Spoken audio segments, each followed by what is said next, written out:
ചൈനക്കാരൻ്റെ ചട്ടി അഥവാ ചീനച്ചട്ടി അതിലുണ്ടാക്കിയ ചൈനീസ് ഫ്രൈഡ് റൈസ് നമ്മുടെ അവിടെ പോലെ അധികം വില കാര്യങ്ങളൊന്നും ഉണ്ടായി. നല്ല ഉപ്പ്, നല്ല റൈസ്, നല്ല കുറച്ച് ഫ്ലേവർ മസി. ഈ സോസ് അത് നമ്മുടെ ആഡ് ആണ് കേട്ടോ. സോസ് അവർ ആഡ് ചെയ്യില്ല, വെറും 2 മുട്ട. ഇതാണ് അവിടുത്തെ ഫ്രൈഡ് റൈസ്. അത് ശരിക്കും ഒതൻറ്റിക് ആണെന്നാണ് അവർ പറയുന്നത്. ശരിക്കും ഏതാ ഒതൻറ്റിക് ചോദിച്ചാൽ അതും എനിക്കറിയില്ല കേട്ടോ. കഴിച്ചു നോക്കാം.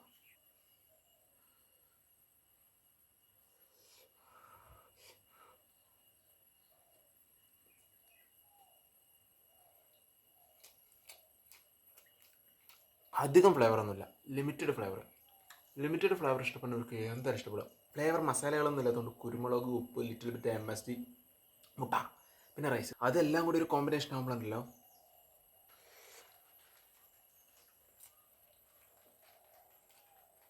വളരെ സിമ്പിളായിട്ടുള്ള ഇങ്ങനത്തെ ഒരു ഫ്രൈഡ് റൈസ് എന്തായാലും ട്രൈ ചെയ്ത് നോക്കാം. അഭിപ്രായം ഉറപ്പായിട്ടും കമന്റ് ചെയ്യാം. അടുത്ത വീഡിയോ ആണ് അതായിരിക്കും.